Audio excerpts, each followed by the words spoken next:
Bueno, pues si os parece vamos a comenzar ya con el tercer coloquio de la jornada en el que vamos a hablar de relevo generacional, ¿no? Es una cuestión, bueno, pues que preocupa bastante sobre todo al primer sector, ¿no? Y recogiendo un poco lo que ha comentado mi compañera Isabel en la anterior mesa, bueno, pues lo importante que es, ¿no? Transmitir estos valores a nuestros niños, ¿no? Decía, bueno, llevarlos al mercado, ¿no? Con los aitachos, con las amonas, con los aitonas, bueno, pues para que reconozcan el valor que hay ahí, ¿no? y la calidad de estos productos. Y bueno, no hay duda de que el futuro de la ganadería, la pesca y la agricultura pues depende también de que haya jóvenes que se quieran dedicar a ello, ¿no?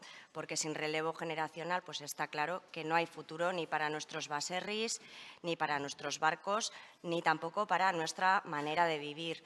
En esta mesa, con estos invitados que me acompañan, vamos a conocer proyectos y personas que bueno, de alguna manera están esforzándose, están trabajando por dignificar estos oficios y, por supuesto, garantizar el porvenir del primer sector de Guipúzcoa. Bueno, pues ya no me voy a enrollar más, voy a pasar a presentar a nuestros invitados. Tenemos con nosotros a mi lado está Ander Barandiarán, él es pastor y representante de Artza y Gazta elkartean Guipúzcoa. Ander, eskerrik asko etortzeagatik. Soy. Etorri. A su lado está Arantxa Goenaga, ella es gerente de Goenaga Lácteos. Ongi etorri, Arantxa, eskerrik asko. Junto a ella tenemos a Norberto Emazábel, él es presidente de la Federación de Pescadores de Guipúzcoa y también es armador. Eskerrik asko, Norberto, ongi etorri. Y por último, Andoni Galdós, él es fundador y gerente de Gros Cerveza. Ongi etorri a todos. Bueno, pues un poco ya lo llevamos hablando toda la jornada, ¿no? Pero este es un tema y en esta mesa nos vamos a centrar en el tema de ese relevo generacional, ¿no? Que al final es una preocupación que está ahí, ¿no?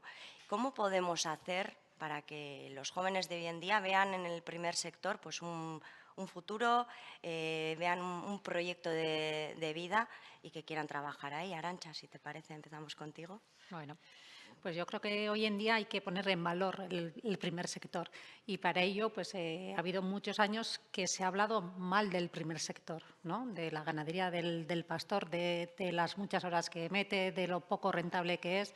Entonces, con ese relato Claro. entiendo que nadie se quiera subir al carro, ¿no? Entonces, yo creo que por nuestra parte está también de dar otra cara. Yo creo que hoy en día, si los jóvenes tienen vocación para ello, yo creo que hoy en día se puede vivir y se puede vivir bien del primer sector.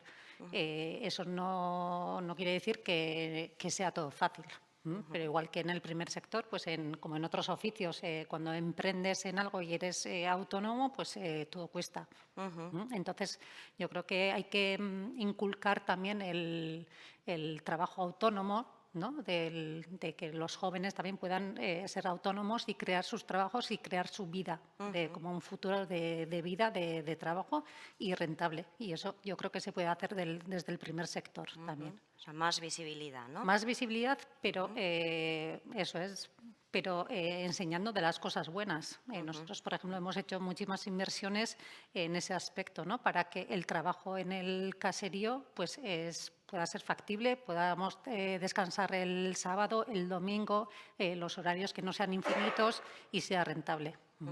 Está claro, luego hablaremos, los tiempos cambian, el sector también se está amoldando a esos cambios y haciendo, bueno, pues esa evolución, ¿no? También Eso es. para resultar más atractivo. Norberto, el sector es duro, tú vienes del sector de la pesca, ¿cómo hacer que los jóvenes quieran dedicarse a ello? Bueno, yo creo que nos ha tocado la mesa más dura. El dar con la tecla es muy difícil. Yo lo que creo que se ha roto la transmisión de nuestros abuelos a nuestros padres a nosotros, y nosotros creo que hemos no romper la cadena, porque está mal dicho, pero la cadena se está abriendo y ahora es difícil cerrarla, porque luego la sociedad ha cambiado y que la gente vuelva es muy difícil. Yo vengo de un sector duro. Nosotros de jóvenes no hemos conocido otra cosa. Yo todo lo que tengo lo he hecho en la mar, lo he conseguido de la mar, y yo creo que hay algo que no transmitimos. La sociedad cambia mucho también, ¿eh? Hay algo que no transmitimos y no damos con la tecla. Y nos va a costar, pero yo creo que había que juntarnos más el sector primario, con instituciones, con la educación y transmitir nuestros valores. Que yo creo que al final están aprendiendo los valores y de dónde venimos y quiénes somos. Yo cuando explico en la cofradía donde arriba también soy presidente, la cofradía se creó en 1361, hace 665 años. Estamos ahí porque alguien hizo bien.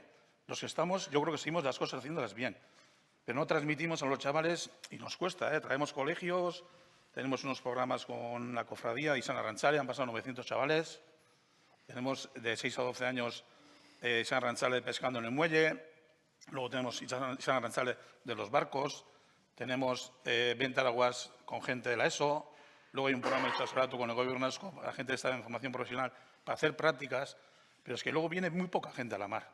Por ejemplo, el mecánico en formación profesional sí salen, pero hay empresas que necesitan mantenimiento, entonces se los llevan. Ya. Y luego transmitimos siempre la dureza, es que ¿qué trabajo hay blando? Ya. Claro, que entraba a las 8, salía a las 2 y a las 2 colgaba el teléfono y venía el lunes a las 8, eso no hay para todos. No hay para todos. Aquí falta todo el sector primario, se está cayendo, pero no solo agricultura, todo lo que es fontanería, construcción, soldadores. Por ejemplo, tenemos algo en Pasajes arreglando y son todos rumanos. La gente no quiere trabajar, pero lo quiere vivir bien, los chavales. Y no es el problema económico, porque nosotros llevamos los últimos 5 años, pues serán los mejores años de toda la historia. Yo llevo 42 años hecho en la mar, me jubilé en noviembre, ahora estoy en la federación, más la cofradía, pero yo creo que de los últimos 5 años hemos ganado bien, comparando con un suelo de tierra, bien. Y no es, a la gente, a los jóvenes, tampoco le tira, ya no es el problema económico.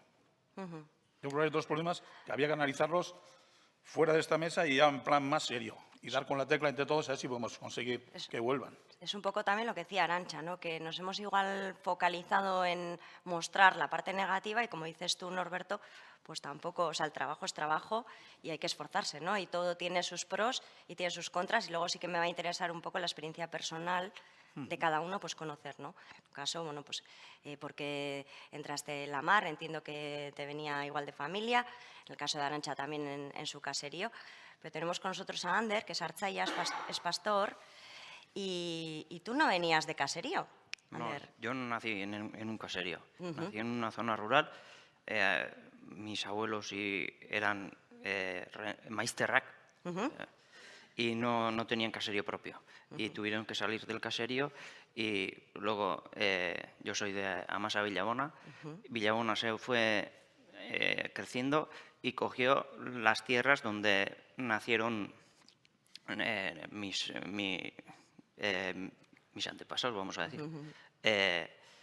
Y ahí nosotros, mis abuelos, al tener que salir de ese caserío, pues mantuvieron su terreno al lado de otro caserío que eran vecinos y nos dejaron un terrenito para mantener ese vínculo familiar que teníamos, auzoko zeoi, para mantenerlos. Y yo siempre me crecí allá y yo tenía, desde pequeño tenía la vocación del caserío. Yo quería caserío propio y vivir de allí, vivir del caserío. Yo he trabajado 15 años en la industria y también en el caserío. Entonces, o sea, compaginabas, entiendo, ¿no? Que eso es muy habitual en los caseríos hoy en día, ¿no? Compaginar el trabajo en fábrica, hasta ¿no? el 2006 que compré ya el caserío y claro, empezar de cero pues es bastante duro. A mí el trabajo no me asusta, trabajar no. Pues, o sea, en el caserío hay trabajo, o sea, en todos los caseríos hay trabajo, pero hoy en día lo que más cuesta es conciliar el trabajo con otros trabajos que te añaden bien de administración, sanidad, burocracia. Sí. Al final, para mí lo más duro es eso. O sea, muchas veces no tenemos tiempo ni para estar mirando a las ovejas cómo están comiendo o cómo están pastando. O sea, al final andamos deprisa y corriendo. El trabajo no, o sea, este trabajo es vocacional. El primer sector yo creo que es vocacional. Y si te gusta, creo que tiene futuro. O sea, haciendo las cosas medianamente bien, que tienes un futuro. Ahora, otra cosa es que hay días que estás ahogado y no. lo siguiente. Y no justo con el trabajo que es lo tuyo, Sino con- por lo añadido, Eso ¿no? es, Lo y que exterior. tienes que cumplir. Ujú, que ya hablaremos luego Y al final, más adelante. los caseríos de aquí son caseríos pues, familiares. Y nosotros no tenemos ni secretarías o secretarias ni chachas para hacer Sí. los trabajos de casa. Y más si tienes niños en casa o familia. Al final, pues, Son muchas cosas. muchas cosas. Andoni, quería escucharte a ti también, porque bueno, estamos aquí hablando del primer sector, de relevo. En tu caso, bueno, es más un proyecto de emprendizaje, ¿no? No encajaba en ninguna mesa. Todos al tercero. Has caído de rebote. No. Queríamos enfocarlo también por el tema de emprender, ¿no? Emprender también en un negocio, pues en vuestro caso, de hacer, fabricar cerveza, que lo hacéis aquí, en Donosti, cerveza artesana. Y bueno, una apuesta que entiendo, que quiero que me cuentes un poquito, pues cómo surge y cómo os lanzáis, porque no sería fácil tampoco, ¿no? Poner en marcha este negocio. Bueno, ha sido algo que se ha dilatado en el tiempo. Empezó como algo muy pequeñito que ha ido creciendo. Entonces, fácil o difícil, bueno, el tiempo ha pasado y se han ido haciendo las cosas. Fue con un proyecto personal mío, me enamoré de la cerveza completamente. Siempre he sido consumidor de cerveza, pero de repente conocí un tipo de cerveza que yo no conocía, que era la nueva ola de cervezas artesanas que venían de Estados Unidos, Inglaterra y demás, y flipé. Cuando probé la primera, aluciné con el producto, dije, ¡guau! Tengo que saber más de esto. Me fui metiendo en el mundillo y de ahí pues lancé en nada mi marca, en un inicio sin fábrica propia, como productor nómada, y enfocado más que nada en testear el mercado, incluso a mí mismo, si era capaz de sacar al mercado un producto. Poco a poco fue creciendo y ya pues el proyecto inició en el 2013, 2017 inauguramos nuestra fábrica en Donostia, que llevaba Donostia sin una fábrica propia desde el 82 y le iba tocando ya, como gran ciudad que es, tener su propia fábrica de cerveza. Y en estos años ha costado mucho llevar a cabo el proyecto, darlo a conocer. ¿Qué ha sido lo más costoso? Los inicios de la fábrica fueron complicados. Al final no veníamos con mucho capital y costó bastante. Estamos en un sector, el de la cerveza, que es muy competitivo, que competimos con grandes tiburones, que muchas veces bordean la legalidad o la competencia desleal, si no la superan en muchos casos también, impostando origen o bloqueando clientes, etc. Me imagino que pasa en muchísimos sectores, en la cerveza pues lo sufrimos mucho. Y en el de la cerveza, hacía referencia Miquel en la mesa número 1 a la Loraldi, al florecimiento que está teniendo, ¿no? la sidra hoy en día. La cerveza también ha sufrido como una revolución. Sí, tuvo un boom que quizás se fue un poco de madre, hubo más oferta que demanda quizás. Ya en los últimos años ya se ha ido asentando un poco, ha ido madurando el mercado y ya pues se han ido quedando ciertos actores relevantes que por tamaño o por hacer bien el producto o el marketing se han ido estabilizando y ya hay cierto equilibrio entre demanda y oferta. Arantxa, Norberto o Ander, cualquiera de los tres, ¿cómo hacíais referencia al inicio, ¿no? Cómo el primer sector también inevitablemente se está amoldando de alguna manera también a los nuevos tiempos, ¿no? Necesidades que hoy en día tenemos de conciliación, que a lo mejor antes pues, eran las amás las que se quedaban en casa y entonces se dedicaban ellas al cuidado, pero hoy en día tenemos esas necesidades de conciliación y demás. ¿Cómo está cambiando lo que decías tú, tener días libres, que antes no se contemplaba y ahora sí? Por ejemplo, en los baserris, ¿no? O sea, eso es posible. Sí, bueno, nosotros al final somos una empresa, estamos 18 personas trabajando, entonces ya tenemos un relevo entre personal también, pues que vamos, no es lo mismo estar 2 personas solamente trabajando en el sector primario que tiene que ordeñar, elaborar y vender todo una persona, a ya tener una estructura como Claro. nosotros, que ya pues dividimos diferentes áreas en la empresa. Llevamos ya 42 años, vamos a hacer, entonces pues según vas caminando, ¿no? Vas haciendo también, moviendo piezas, digamos, y trabajando mejor en ese sentido.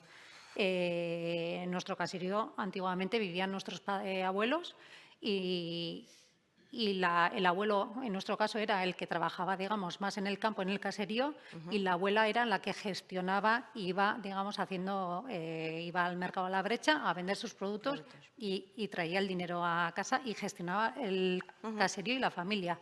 Nosotros hemos tirado un poquito de esos valores, ¿no? A nosotros esa gestión la hemos tirado ¿no? de lo que hacía nuestra abuela, de gestionar, de vender. Entonces hemos ido pues, diferenciando pues, diferentes áreas en el caserío y bueno, al final hemos seguido ese camino. Ese camino. Norberto, ¿cómo ha cambiado la vida del arrantzale o el oficio de arrantzale desde que tú empezaste a hoy en día? No te quiero llamar mayor, pero yo creo que habrá cambiado. No, lo que hay que definir quién es mayor y quién es joven. O cambiar lo que es el sistema de pesca no ha cambiado, es el mismo. Lo que ha cambiado son los barcos, la comodidad. Yo cuando empecé, la primera que fui al mar, bueno, empecé con mi abuelo con 12 años en Chipirones, en verano. Luego con 13 años fui en verano a pescar bonitos con mi tío. En 14, el año 82, estuve pescando atunes con mi otro tío. Y luego ya empecé en la escuela, bueno, en pasajes, a sacar el título de patrón. De aquella no me iba. Nosotros éramos 28 en la cuadrilla y ya habían 20 personas que habían empezado al mar y todo en el colegio, y le dije al padre, si hay sitio en la casa, yo tengo que ir al mar. Y en marzo me dice, hay sitio, pero una cosa te voy a decir. De aquí no estudias más. Y saqué el título de patrón cuando me casé. Me dijo, ahora, o si vas a tu casa, harás lo que quieras. Y aquello sí era duro. Yo la primera vez que fui con el barco de casa, 21 días al océano Atlántico, a pescar bonitos, con 2.800 litros de agua dulce, 16 personas. No había radio, la radio tenía en el puente, no había televisión. Hoy en día vamos con esto y cuando me doy la vuelta me quedo solo. Ahora los barcos tienen ducha, te puedes duchar todos los días, tienes lavadora, tenemos wifi, hay televisión, estás en contacto directo con la familia. Ha cambiado mucho, pero es duro, sí, duro como todos los trabajos, pero tienes que ir con algo de ilusión. Si no vas a un trabajo con algo de ilusión, es igual que te digan en japonés o en chino. Yo, por ejemplo, tengo el programa Itso Seratu, me vino un chaval de Donosti, me llega allí y me llega en un Audi. Y yo, hostia, un Audi. Y salta el tío al barco y me dice, le compro la ropa, llega al barco y me dice, esto no es para mí. Y yo, pues si no has probado. No, a mí dormir en un sitio donde duermen 14 personas, esto no va conmigo.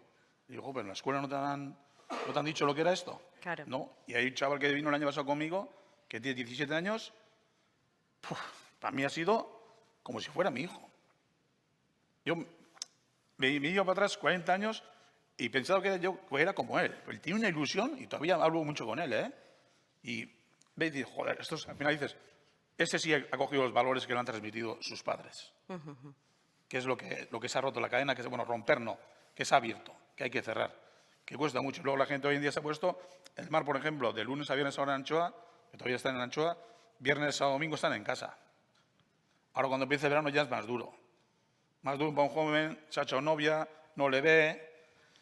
El que ha sido padre no ve al crío, cuando viene no te conoce, vienes un día, es como un día de fiesta, luego te vas otra vez, pero bueno, luego tienes 3 meses de paro. Eso te iba a Gente decir, en el luego paro, en invierno, ¿no? luego La en invierno cosa no hace nada. se Uno que es un tranquiliza. tripulante, desde que para el barco hasta que va, porque luego al final la reparación se hace el armador, y tiene sus 3 meses, que yo también creo que eso tiene que valorar. Y saca mucho rendimiento económico. ¿Y dónde hay que ver en la tecla? Que Entonces, Norberto, ¿qué pasa? O sea, se gana bien. Tienes 3 meses libres, o sea... sí. Hombre, nosotros como puerto somos un puerto que hay gente joven. Nosotros tenemos más problemas en el relevo, tenemos en lo que son los mandos. El patrón y el maquinista. El patrón, por ejemplo, yo ya he estado 30 años de patrón, pero estuve 10 años de segundo patrón. Entonces, coges una experiencia que un chaval de la escuela no puedes dejar en un barco con 16 personas. Lo primero, sí puede ser, pero por seguridad. Luego la mar no es todo el día como esto, hay muchos días que hace viento, frío. mucha marejada, Ya, ya. hay que tener otras cosas que Sí. es experiencia. Claro. Y luego en la mar, por ejemplo, yo siempre digo, el 50% de experiencia y otro 50% es suerte. Pero la suerte sin experiencia ya no suma el 100%. Y es lo que hay que transmitir. Pero luego mucha gente, es que no sé, es un tema, ya le he dicho antes a Leyen, que para mí es lo más complicado en esta mesa. El dar con la tecla. Sí, al Yo fin- creo que teníamos que juntarnos, como los paserguitarras, arranchares, sector primario, con instituciones y buscar una fórmula o poner en las escuelas. Un día tenían que ir a visitar un baserri, un mes. Otro mes a ver una cofradía o entrar en un barco. Y que vean in situ de dónde venimos y qué es lo que ¿Qué hacemos. es lo que hacéis? Yo creo que has dado un poco en la tecla en ese sentido, ¿no? Lo de las vocaciones, que Sí, se habla también mucho en sí. el mundo de la ciencia, ¿no? Lo de promover las vocaciones, visibilizar referentes, ¿no? Enseñar, que decías tú, Arantxa, por ejemplo, Ander, tú la vocación ya la tenías. Nadie te vino a... No tenías un No, referente en casa que se dedica a hacer queso, ¿no? no, no, no. ¿Y por qué el queso? Bueno, a mí me gustaban las vacas. Al lado de casa teníamos ganado de leche, de vaca, y siempre me gustaban las vacas, pero cuando empecé, pues no tenía una perra, vamos a decir, o sea, así de claro. Y tenía que... Empecé pues algo ligado a la leche, y empecé con las ovejas. Y fíjate que ovejas ya de nuestra casa a 500 metros vivía un pastor, pero vivía de otra manera. Y yo no les viraba a las ovejas. Y al final todo es costo, ¿no? Y es muy... En aquella época, hoy en día también, la leche de vaca se pagaba muy poco. Y a no ser que estabas elaborando lo que sea, los que daban a la central, cada día se estaban cerrando. Nosotros veíamos allá que tal, que ha quitado las vacas, tal, fulano, y al final, y yo ahora qué, me voy a meter en un berenjenal así, y gastar un montón de millones y empecé con unas ovejas, así de capricho. Y primero unas 20 o así. Luego un amigo me dijo que en Echarri había un rebaño y le dije a la madre, voy a ir y voy a comprar unas 20 o así. Resulta que vine con 100 ovejas de allá y allá hice la primera escapada cuando entraron las ovejas a casa y yo casi me... Tuviste que huir. Pero bueno, de ahí empecé poco a poco y entonces iba a la industria y la madre ya... con el pastor, el vecino pastor, ya había visto cómo se hacía el queso y teníamos al principio pues 40 litros o 60 o los que sean. Y empezamos a hacer empezó la madre a hacer unos quesos y de ahí se picó un poco también. Y luego fue a Gomistegui a hacer unos cursillos y eso y empezó a cotizar agraria. Nuestro caserío no tenía ni tarjeta, código de explotación ni nada, o sea, era un caserío que estaba abandonado y la actividad agraria había dejado hace mucho. Y pues empezamos de ahí. Prueba, error y poco a poco hasta que vi, bueno, de esto puedo vivir. Llegó un límite en que no podía llevar, para entonces ya teníamos unas 250 ovejas o así, y iba a la industria. Y ordeñaba yo, me levantaba a las 2:30 todos los días, ordeñaba y para las 6 a trabajar. Y así iba y venía, hasta que el cuerpo me dijo, chaval, Claro. quieto. Tenías que Sí. inclinarte por... Y al final, pues, me decidí en eso, en el 2015, y desde entonces, pues, ya al 100% Ander, y en este camino también entiendo que ha sido muy importante el papel de una asociación, que es Artza y Sí. Gazta Elkartea, Sí. ¿no? De la que has sido vocal además, Sí. ¿no? ¿Qué papel ha jugado un poco en tu trayectoria? A ver, sobre todo al principio, además de la asistencia técnica que nos dan, claro, al principio todo es nuevo y muchas veces, ostras, ¿esto qué berenjenales? Piensas. Y te ayuda mucho sobre todo de cara a a los papeleos que hay que hacer para legalizar y todo eso.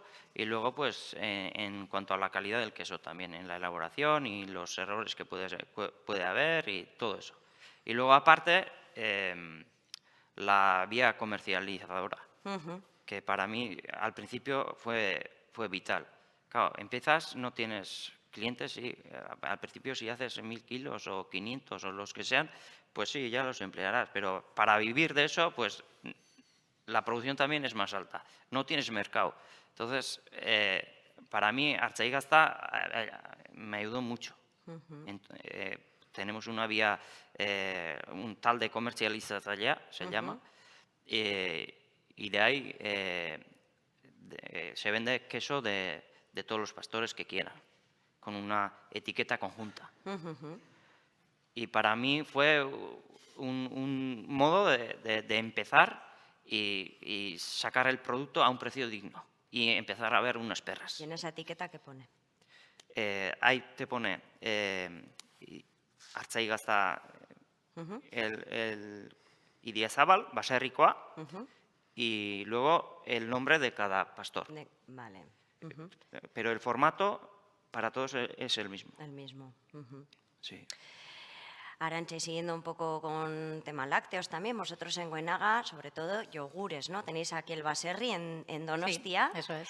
Unos yogures que elaboráis y además que, joder, la página web lo decís y es que llama mucho la atención. Todo el proceso, desde el ordeño hasta el envasado, se cumplimenta, se realiza en 24 horas. Sí, bueno, al final ver, tenemos toda la ganadería, la elaboración y la distribución, lo hacemos desde el caserío Pocopandegui. Entonces, al final, el circuito es muy corto. La leche que se está ordeñando, al día siguiente o al mismo día ya se está elaborando y al día siguiente ya está en el mercado. Eso ya al final, pues por la cercanía y porque tenemos todo el circuito cerrado, digamos, de todas las actividades nosotros. Que decía Ander que le gustan las vacas, háblanos de Sí. las vuestras, que además es una raza muy concreta. Sí, nosotros trabajamos con la raza Brown Swiss, que es la raza de vacas que antiguamente estaba en los caseríos de Guipúzcoa. Es una raza muy noble y luego al final valía tanto para arado, para trabajo, para carne y para leche. Eso es. Y entonces da menos cantidad de leche, pero a nosotros lo que nos interesa es la calidad de la leche, que es muy rica en proteína y es luego lo que necesitamos para elaborar un yogur diferenciado. Y cuidamos muchísimo, pues hacemos la recría, alimentación, ordeño, elaboración y distribución, todos nosotros. O sea, que menos cantidad, más Eso calidad y luego en el yogur. Perdona, Eso mi es. hija se ha criado con sus yogures, o Eso sea, es. te lo juro, no quería otro, o sea que algo tienen. Sí, pues parece. al final nuestro público, además antes también me han comentado lo mismo, pues es los niños que tienen todavía el paladar, ¿no? Sí. Todavía virgen, digamos, pues lo aceptan. Bueno, como lo reconocía en el sí. supermercado, decía Ori, o sea, el del envase Eso ese es. azul. Sí, no, bueno, tenemos gente que nos ha dicho, bueno, es que reconoce el azul, le cambia Sí. de bote, bueno, Sí. pruebas que ha hecho la gente y el niño reconoce el sabor. El sabor del yogur. El sabor, eso es. Increíble. Además, nuestra leche, nuestras vacas las tenemos genéticamente analizadas y tienen la beta-caseína A2, que es la originaria de la leche de los mamíferos y que es también originaria de los humanos. Entonces, yo creo que también hay un reconocimiento de parte de los niños que aceptan esa leche, esa proteína y que les hace sentir bien. Y además igual que los niños también, luego hay mucha gente también que ya no es el yogur que alimenta, sino que emocionalmente, ¿no? La gente come y se siente bien, digamos, ¡ay! Me ha sentado bien, ¿no? Esa satisfacción que nos comunican y eso, la verdad, que da energía para seguir trabajando. Claro que sí. Andoni, sobre posicionar productos en el mercado, Gros, es verdad, te lo contaba antes cuando hemos tomado un café, que bueno, que ahora mismo, el otro día mismamente, ¿no? En Chiringuito, tenía poca esperanza de tomarme una cerveza un poco rica y, ostras, ahí me encontré, ¿no? Las vuestras y dije, joder, ¿cómo han llegado, no? Están llegando a todas partes. ¿Cómo habéis conseguido eso? Bueno, somos hijos de Instagram, yo creo. Instagram creo que se fundó en 2010, así que desde el principio, antes de incluso tener el producto, teníamos un Instagram ya trabajado y es nuestro canal de comunicación más directo. Intentamos escaparnos un poco porque al final te conviertes en esclavo de una empresa que mañana mismo puedo decir, se acabó hasta aquí la comunicación del alcohol en mi red social.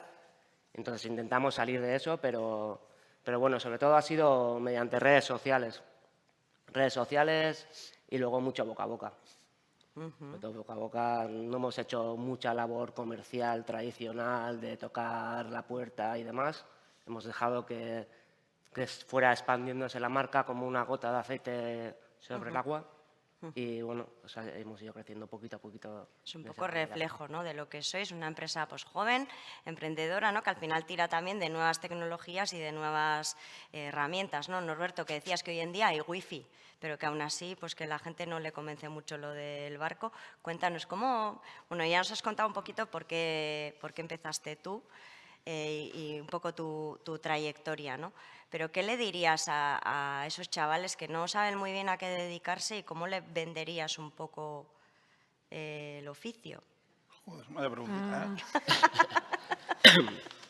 Espera, pasa Chana desde acá. Sí. No, yo creo que para que vuelva un chaval al mar hay que informarle bien. Y que vea de pequeño, ahora a un chaval de 20 años llevarlo al mar o 22, es complicado. Te digo, caso por ejemplo de mi familia, nosotros hemos tenido hasta 3 barcos, ahora tenemos 2, pero para traer un chaval de la familia nos cuesta un rato. Antes ya venían, pues en verano, 2 o 3 veranos venían, luego empezaron a trabajar, y es que ahora ya no vienen ni en verano.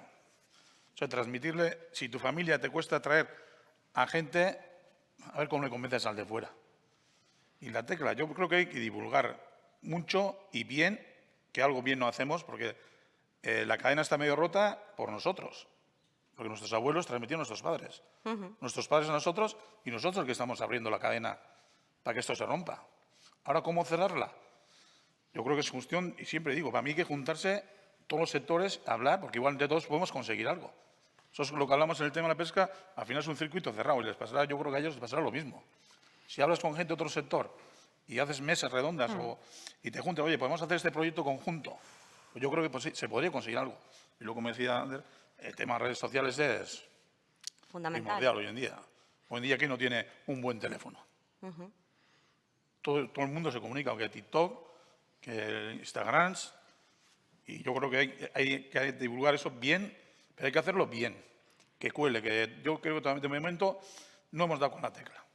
Yo creo que las redes sociales incluso hoy en día ya son otro modelo de negocio, ¿no? En ganadería también hay jóvenes que que han cogido ganaderías y que tienen un modelo de negocio con las redes sociales también. O sea, yo creo que hoy en día ya el primer sector tampoco hay que mirarlo de lo que era, sino que hay que darle otra vuelta y hay que buscar otros modelos de negocio también. O sea, igual que en la cofradía pues dan ¿no? comidas, se hacen trabajos conjuntos, pues Ecochacolí con una cosa y otra, maridajes y demás. O sea, hay que abrir el mundo. En la cervecería no solamente elaboran cervezas, también tienen, digamos, el bar o el restaurante que dan hamburguesas Sí, y las demás. redes ayudan a la venta directa. Eso es. Te quiero decir que hay que abrir un poquito la mente y buscar otros modelos de negocio. O sea, y no quedarnos... O sea, bueno, digo que al final el sector primario también es muy variado. Los que trabajamos también, no todos somos iguales y no todas las fórmulas valen para todos. Ahí.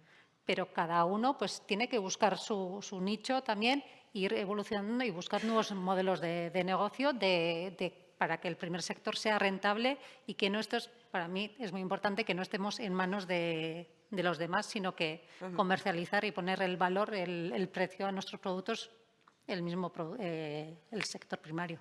Y el papel de las mujeres, porque por ejemplo en el caserío, ¿no? En el caserío vasco, la mujer ha tenido un papel fundamental, ¿no? Pero por ejemplo en el sector de la pesca, ¿vais viendo más chicas o no? No, no, porque no están los barcos preparados para llevar chicas. Es un barco donde duermen en la parte de proa 14 personas, luego los otros duermen uno en el puente, otro duerme en lo que es entre puente, donde está el comedor. Entonces, el barco no está preparado para que una mujer vaya 15, 20 días. La pesca local sí ha habido mujeres. En Donostia había una hasta hace 5 años. La mujer, yo creo en el caso de, por ejemplo, de mi mujer, el hacer de padre y madre, yo creo que ya es una labor importante. Yo a mis hijas, Tanto que sí. claro, durante 9 meses, pues les ves lo justo. Y cuando vas a casa, pues ni te preocupas ni si han estudiado, si no han estudiado. Y luego de rederas. Para nosotros la mujer en el sector pesquero es muy importante. Hoy en día, si no hubiera rederas, no habría redes. Hay pocas, pero las sigue habiendo, ¿no? Sí, hemos hecho unos cursillos donde arriba somos 16 rederas, bueno, 14 este año han empezado otras 2, y bien, hemos traído máquinas para coser, pues no es lo mismo, al final hay que coger muchas mallas, la red cuando se junta es tan gorda como el dedo, hay que hacer malla por malla y no hay máquina que haga ese trabajo. Es un trabajo muy duro, son muchas horas, hemos cambiado mucho, las instalaciones ya tienen calefacción, tienen unas comodidades que antes no tenían, antes estaban en la calle trabajando. Y allí con viento y mal tiempo la red había que arreglar. Y yo creo que en el sentido ese es muy importante, pero no para ir al mar. Yo en el mar todavía no les veo, no estamos preparados. Y hoy en día, ¿qué chaval hace un barco nuevo? Un barco nuevo, estás hablando de 7 millones de euros. ¿Quién invierte en un barco nuevo hoy en día? Por ejemplo, la Federación hemos comprado 2 barcos para hacer el relevo generacional y con un alquiler para que no tenga una inversión. Y nos está costando. Nos está costando. Hemos conseguido 2 barcos, compramos cuota para que la cuota se quede en Euskadi para tener un futuro. Claro, pero luego la gente que lleva esos barcos, nos falta el personal. Es lo más importante de una empresa, el gestionar. Y luego, como decía él, el tema de papeleo es impresionante, que eso ya es fuera de lo común. Estás pescando y tienes que mandar una posición antes de las 12 de la noche. Si te confundes, te llaman de Madrid. Si vas a entrar en aguas francesas, te pegan el toque. Si arrancas, tienes que poner la estimación de la pesca. Tú imagínate que es una pesca de igual el bonito, que va desde 4 kilos hasta 12, una estimación. Te puedes solo confundir el 10%. Si te pones el 12, te multan. Si te entiendes, dices sí, pero te has pasado. Luego tienes que hacer alegaciones. Al final, estás todo el día con el teléfono, tienes que ser una persona solo para meter los datos. Todos los papeles. Y eso hoy en día yo creo que tiene que estar mucho más avanzado. Yo siempre le digo, mira, yo te saco 10 bonitos y tome la estimación de esos pescados. Joder, es que no es mi trabajo. No, si tu trabajo es putearme a mí. Eso es muy difícil. Y el anchoa pasa lo mismo.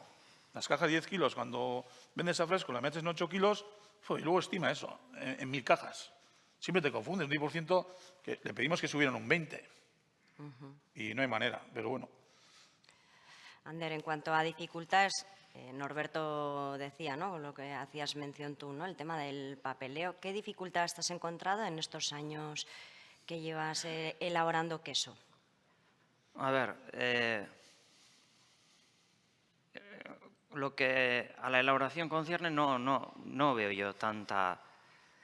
Sí, tienes que llevar unas pautas, hay que declarar la leche, las temperaturas que usas y todo eso. Y una... eman behar duzu, Esan euskera. zea bat, registro bat eman behar duzu, indituzun gaztana, ze unetan indituzun, trazabilidad. Tienes que llevar un registro de la Trazabilidad. trazabilidad. Sí, eso al final no es tanto, pero por ejemplo, cuando sacamos los corderos al matadero o movimientos de ganado y todo eso, voy a poner un ejemplo, tenemos una aplicación en el móvil, en mi caso en el móvil, que los corderos, cada ganado, si hay un movimiento, tiene que tener una acreditación, vamos a decir, que se le llama la guía, un pasaporte, vamos a decir. Te cambian el programa, empiezas a las tantas de la noche, porque mañana a las 5 te va a venir el camión a cargarlos, y empiezas y, ¡ay, la ostra! Este no es el programa que he hecho hasta ahora. Y claro, sin guías no puedes llevar al matadero. Y si no hay más cojones, pues los cargas y a la buena suerte. Pero yo pienso que un poco más de respeto en esas cosas que los que estamos trabajando en esto, que ya necesitamos. Si vais a cambiar algo o si vais a hacer cosas, por lo menos consultar o con las leyes. Hoy, este año también, con la lengua azul, a nosotros no nos han dicho nadie hasta cargar los corderos para ir al matadero que teníamos que ducharlos. Teníamos que duchar todos los corderos antes de llevar al matadero. Y al final, sí, igual a alguno le... ¿Y eso qué es? Pues Bueno, pero eso otro trabajo añadido. Y si estás todo el cupo, vamos a decir, de las horas tienes lleno, pues es otro trabajo y otro papeleo más que va añadido con ese trabajo. Y yo creo que en esas cosas, pues al final uno se quema, se quema. Ya. No es por el trabajo, ni mucho menos, ¿eh? Es por tanta burocracia y tanta historia y tanto Que cuento. no tiene nada que ver con la vocación. Tenemos que ir acabando y sí que me gustaría acabar de alguna manera con un mensaje positivo, ¿no? Porque hemos hablado de que el primer sector necesita, ¿no? Para asegurar el futuro, digamos, que esos jóvenes se quieran incorporar, ¿no? Pero no hemos dicho qué es lo que podrían aportar además, ¿no? La juventud o qué cambios o hacia dónde tiene que girar un poquito, ¿no? Para resultar más atractivo. Nos empezamos por Arantxa, a lo mejor. A ver, yo creo que nosotros mismos o a nuestros hijos muchas veces, cuando has dicho que hemos abierto, no hemos ido a transmitir la vocación y el trabajo y lo positivo, ¿no? Les hemos transmitido un poquito la negatividad. Cuando está en las escuelas, las Ikastolas estudiando, el primer sector no es una opción. Digamos, es una opción si no eres malo estudiando o eres malo. Hoy en día el 70-80% quiere ser funcionario. O youtuber. O youtuber. O sea, te quiero decir que ahí está un poquito, hay que enseñarles un poquito el valor del trabajo, de ser autónomo, de crear tu propia empresa, de ser, ¿no? Un poquito de esa ilusión de hacer algo en la vida, ¿no? Tampoco se está lanzen. Eso en las escuelas no se trabaja. Fomenta, no se trabaja. Por lo menos yo pienso que tendría que haber una asignatura dedicada al primer sector. Y luego están los comedores. Hay un montón de comedores en las escuelas que comen todos los días niños allá y ¿qué están comiendo? O sea, y al final son comedores públicos. Yo creo que la administración hay ligado a esa asignatura que estoy diciendo yo y a la comida diaria que comen esos niños, hay que inculcar los valores que tiene el primer sector, tanto la pesca como la ganadería o la agricultura. Y eso no se hace. Nosotros sí que hemos notado un cambio en últimos años, porque hasta ahora igual venían visitas al caserío, pero de niños pequeños de 6 años, ¿no? Que al final ven solamente pues, el ganado, la vaca, el jiji, jaja, pero no entendían, digamos, el mundo ganadero. Y últimamente sí que estamos notando que ya vienen visitas ya de muchos de sectores de FP o de bachiller o así, pues cada uno pues un FP de marketing, pues vienen al caserío porque en el caserío también se puede trabajar el marketing. Y es una manera de ligar, digamos, ¿no? Al sector. También vienen de sostenibilidad de diferentes sectores que igual hay gente estudiando una FP, viene al caserío y dice, o ve el robot o lo que sea, y dice, ostras, pues yo sí que hasta ahora no era una opción trabajar en el caserío, pero ven, ¿no? Y vienen de diferentes sectores porque, ya te digo, o sea, nunca ha sido el primer sector una opción. O sea, no te van a decir de niño, no tú a la mar, no, estudia y luego ya veremos. O sea, ya veremos y si no entras, mejor. Sí. Entonces, ahí está, o sea, ya hemos roto, digamos. Entonces, ahora que queremos que vuelvan, hay que enseñarles, hacerles verles que es un modo de vida y se puede vivir dignamente de ello. Burocracias y demás hay en el primer sector y en todos los sectores. O sea, hoy en día las leyes de europeos, o sea, yo creo que el papel aguanta todo y yo creo que en todos los sectores tenemos esa burocracia que cada vez es mayor. Pero más allá de eso, la ilusión y hay que hacerles verles que se puede vivir y que no es que es digna la vida del primer sector. O sea, trabajando tanto en ganadería o en la pesca. O sea, yo creo que son modos de vida dignas que hay que abrirles los ojos tanto con las visitas, pero ya no de niños, sino que ya en edades que están 16, 18 años, bueno, igual 16 años, que puedan hacer el tic, ¿no? Ostras, pues igual puedo yo valer para esto y tener una ilusión de crear algo y de... Norberto, más allá de aquella época en la que me dedico a esto porque era lo que hacía la ITA, hoy en día como ha cambiado tanto el tema, eso, un poco en la línea de lo que dice Arantxa, como por dónde, qué camino hay que tirar, tender más puentes. Está claro que depende de nosotros. Nosotros hemos vivido esto, cada uno en su sector, seguimos viviendo de esto, ¿y por qué no van a vivir los demás? Si antes han vivido los anteriores. Ahora, lo que hay que transmitir, lo que decía Arantxa, yo creo que hay que ir a una edad que tenga entre 16 y 17 años. A un chaval pequeño le llevas, al final se emociona porque es una cosa nueva, toca algo que no ha tocado nunca, pero yo creo que donde hay que atacar es el que tiene 16, no están en eso. A esa gente que explicar nuestros valores, por qué estamos aquí, que nosotros vivimos, y vivimos bien. Bueno, pasamos también cosas malas, pues yo creo que tenemos un futuro donde podemos aportar más de lo que aportamos. Aportamos cosas, pero también, yo te decía, el Arranchal es muy cerrado, igual que el baserritarra y que el agricultor, eso está claro. Yo creo que tenemos que abrirnos todavía más. Más. Y más, yo más invitaría, por ejemplo, cuando estamos aquí, a hacer una mesa, juntarnos, cada uno aportar lo que tiene, igual entre los 3 o 4 sacamos cosas que pueden ser positivas. Con educación, por ejemplo. A mí educación es una parte importante aquí.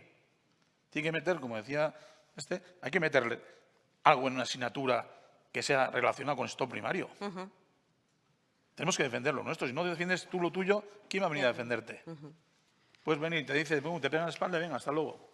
Yo creo que tenemos mucho trabajo donde hacer, de realizar, y se pueden conseguir buenos objetivos. Andoni, por ir finalizando, una reflexión final, un poco en la línea de lo que decía Arantxa también. Yo me conformo con que las nuevas generaciones sigan bebiendo cerveza. que cada vez lo van haciendo menos. Simple y sencillo mensaje. Los chavales de ahora son muy jóvenes, o sea, muy sanos y cada vez beben menos alcohol. Y espero que en algún momento se aficionen con moderación a la cerveza. Estamos haciendo cerveza sin alcohol, pero no es tan divertida ni tan sexy, así que solo espero que sigan bebiendo un poquito de birra. Bueno, un poco lo que decía Ruth, ¿no? De Guetaria Cochacoliña, que bueno, que es normalmente a partir de los 30, 35, o sea que igual el foco tenéis que poner. Sí, el target nuestro desde luego que es eso, pero como las nuevas generaciones vienen con otros hábitos, más saludables, es cierto, pero menos divertidos. Pero menos divertidos, sin duda.